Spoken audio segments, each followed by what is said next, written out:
Мен өзім ойлаймын, біздің кейбір адамдардың ісінің жүрмеуі де тап сол қарғысқа байланысты шығар. Кезінде Омарға біреу келіп, менің балам жаман болды дегенде, балаңды қарғап берді кішкентай кезінде дегенде, иә, сол тілегің қабыл болған деген.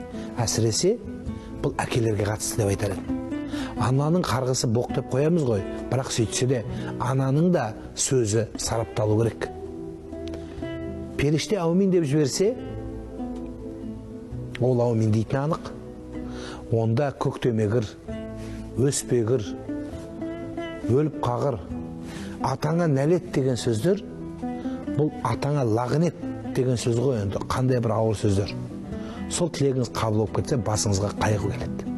Бұл қайғы және тез келеді. Тез келеді. Бұның өкініші бұл дүниеде тәуба қылумен жабылмайды екен. Бұл орындалмайынша. Өзі адамның 3-4 күнә бар, адам бұл дүниеде жазасын көреді оның.